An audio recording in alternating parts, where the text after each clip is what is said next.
रहने का है मन तो बैंक में आखिर कितना होना चाहिए पैसा। चलिए बताते हैं कि आखिर कितना होता है महीने का खर्च।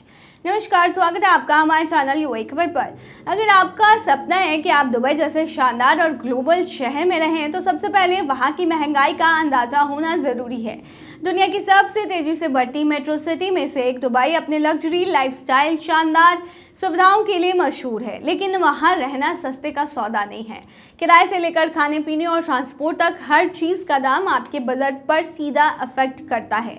तो चलिए बताते हैं कि दुबई में एक व्यक्ति के रहने का एवरेज मंथली खर्च कितना बैठ सकता है। हम दुबई की बात कर रहे हैं। दुबई में किराया सबसे बड़ी चुनौती है। शहर के सेंट्रल इलाकों जैसे कि डाउनटाउन या दुबई मरीना में एक बेडरूम वाला फ्लैट किराए पर लेने के लिए आपको लगभग 6,500 दरहम से 12,000 दरहम यानी लगभग 1.5 लाख से 2.5 लाख उससे भी ज़्यादा देना पड़ सकता है। अगर आप सिटी सेंटर से थोड़ी दूरी पर रहते हैं तो किराया कुछ सस्ता हो सकता है। बिजली, पानी, कूलिंग और इंटरनेट जैसे बिल हर महीने अलग से देना होता है। इसका खर्च लगभग 600 दरहम से 1,000 दरहम आता है, यानी करीब 14,000 से 25,000 रुपए तक। गर्मियों में एसी का इस्तेमाल बढ़ने पर यह खर्च और भी ज़्यादा हो सकता है। दुबई में अगर आप मिडिल क्लास स्टाइल में जीवन जीते हैं तो ग्रोसरी और खाने पीने पर आपका हर महीने करीब 1,000 से 1,800 दरहम यानी 24,000 से 45,000 रुपए तक खर्च होगा। अगर आपकी बाहर रेस्टोरेंट में खाने पीने की आदत है तो ये खर्च आसानी से डबल हो सकता है। इसके अलावा पब्लिक ट्रांसपोर्ट पास लेना सबसे किफ़ायती ऑप्शन होता है। इसका खर्च लगभग 300 दरहम से 400 दरहम तक होता है, यानी 7,000 से 10,000 रुपए तक हो सकता है। अगर आप अपनी कार रखते हैं तो पेट्रोल, इंश्योरेंस और पार्किंग जैसे खर्च बजट को काफ़ी बढ़ा सकते हैं। दुबई में रह रहे एक प्रवासी को हेल्थ इंश्योरेंस लेना अनिवार्य है। इसका एवरेज खर्च 400 दरहम से 700 दरहम यानी लगभग 9,500 से 16,500 रुपए तक होता है। इसके अलावा मूवी, शॉपिंग या आउटिंग जैसे एंटरटेनमेंट पर अगर आप खर्च करेंगे तो 500 दरहम से 1,500 दरहम पड़ जाएगा आपको, जो कि इंडियन रुपीस में 12,000 से 35,000 रुपए तक होते हैं। अगर आप सादगी से रहना चाहते हैं तो हर महीने 4,000 दरहम से 6,500 दरहम यानी करीब 1 लाख से 1.5 लाख में गुजारा हो सकता है। लेकिन मध्यम और आरामदायक जीवन शैली के लिए आपको थोड़ा बढ़ना पड़ेगा आगे, यानी खर्चे बढ़ जाएंगे। ये 10,000 दरहम से 15,000 दरहम यानी 2.5 लाख से लगभग 3.5 लाख तक आपका बजट होना चाहिए। तो बता दें यूएई में 7 एमिरेट्स हैं। दुबई काफ़ी महंगा है। दुबई से सस्ता अबू धाबी है, उससे सस्ता शारजाह है और उससे सस्ता रास अल खैमा और फिर अन्य एमिरेट्स है। तो ऐसा ज़रूरी नहीं है कि आप दुबई में ही रहें, आप अबू धाबी और शारजाह में भी रह सकते हैं। दुबई में खुलेगा इंडिया मार्ट, भारतीयों को फायदा। भारत सिर्फ यूनाइटेड अरब अमीरात यानी कि यूएई में निर्यात बढ़ाने का प्रयास नहीं कर रहा, बल्कि यूएई के बाजार से अफ्रीका और सेंट्रल एशिया के देशों में अपना निर्यात बढ़ाएगा। इसीलिए भारत यूएई में इंडिया मार्ट खोलने जा रहा है, जहां भारतीय निर्यातक के शोरूम और गोदाम होंगे। अफ्रीका और सेंट्रल एशिया के देशों में भारतीय निर्यातक दुबई से ही अपना माल भेज सकेंगे। अबू धाबी में गुरुवार को आयोजित India UAE high level joint task force on investment की 13वीं बैठक के बाद वाणिज्यिक व उद्योग मंत्री पीयूष गोयल ने बताया कि भौगोलिक रूप से भारत की जगह यूएई से अफ्रीका और सेंट्रल एशिया के देशों में माल भेजना अब ज़्यादा आसान है। इसीलिए हमने दुबई में इंडिया मार्ट खोलने का फैसला किया है।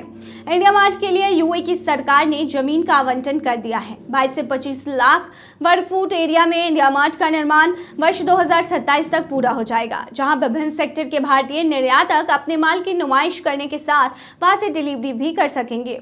गोयल ने बताया है कि भारत यूएई में टेक्सटाइल, बेडअप्स यानी चादर वगैरह, मत्स्य, leather products, food processing item, फार्मों के निर्यात को भी बढ़ाने की दिशा में काम कर रहा है। इसका फायदा ये होगा कि अमेरिका में अगर भारत का निर्यातक प्रभावित होता है तो उसकी भरपाई करने में मदद मिलेगी। अभी दोनों देशों के बीच गैर पेट्रोलियम और गैर बहुमूल्य धातु का व्यापार लगभग 55 अरब डॉलर तक पहुंच गया है, जिससे अगले 3 साल में 100 अरब डॉलर तक पहुंचाने का टारगेट किया गया है। उन्होंने बताया कि भारत और यूएई ने तीसरे देश में इंफ्रास्ट्रक्चर संबंधित परियोजना पूरी करने पर सहमति जताई है। यूएई के पास निवेश के लिए धनराशि है तो भारत के पास कुशल इंजीनियर और कौशल श्रम है। गोयल ने बताया है कि दोनों देशों के बीच जल्द ही यूनिफाइड पेमेंट इंटरफेस यानी यूपीआई के माध्यम से भुगतान सेवा की शुरुआत हो जाएगी। इस दिशा में भी यूएई में से चर्चा की गई है। दोनों देश के नागरिक अपने अपने देश के नंबर से एक दूसरे को भुगतान कर सकेंगे। भारत में यूएई के निवेश को को निवेश प्रक्रिया आसान बनाने के लिए दोनों देशों के बीच तमाम दस्तावेजी प्रक्रिया ऑनलाइन होने जा रही है और उनकी सहूलियत के लिए यूएई दूतावास में भारत के इनकम टैक्स विभाग के अधिकारी नियुक्त किए जा रहे हैं। उन्होंने बताया कि यूएई ने अपने उपग्रह छोड़ने के लिए भारत की अंतरिक्ष टेक्नोलॉजी की सेवा लेने में रुचि दिखाई है, यानी इंटरेस्टेड है। निर्माण और सेवा सेक्टर में इन्वेस्ट के साथ यूएई के निवेशक भारत के शेयर बाजार में भी निवेश करने की इच्छा उन्होंने जताई है।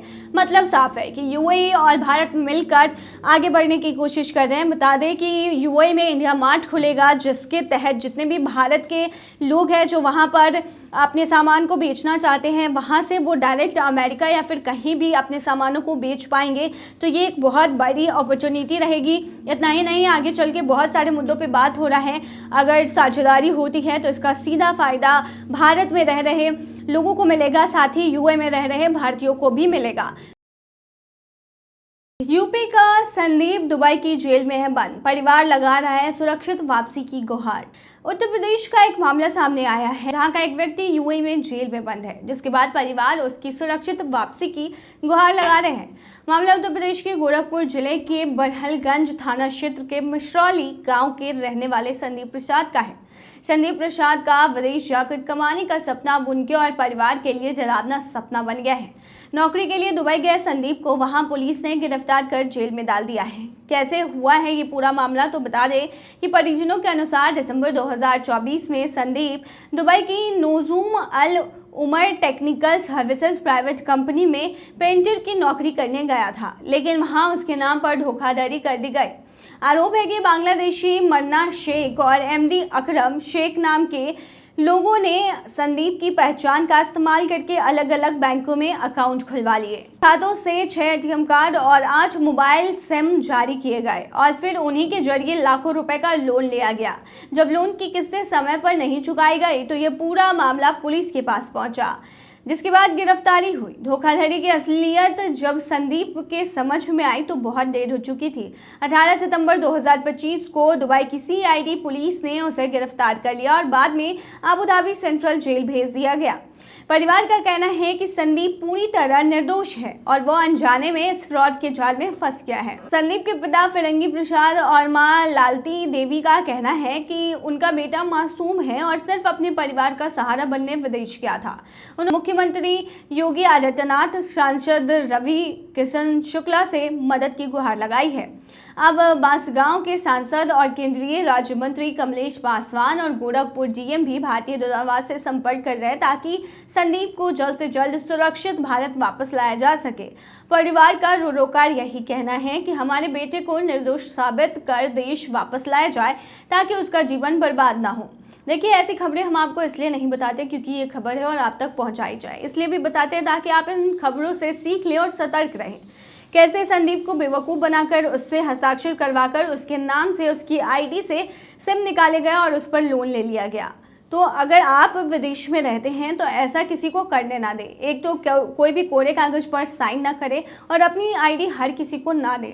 ट्रस्टेड लोगों पर ही भरोसा करें वरना आपका हश्र भी ऐसा हो सकता है। खाड़ी देशों में जाना बहुत आसान है, लेकिन वहां पर एक छोटी गलती आपको जेल के पीछे डाल सकती है। ऐसे में सुरक्षित रहें और ऐसे झांसों में ना पड़े। तो ये थी तमाम जानकारी। बने रहिए ऐसी तमाम खबरों के लिए यूएई खबर पर।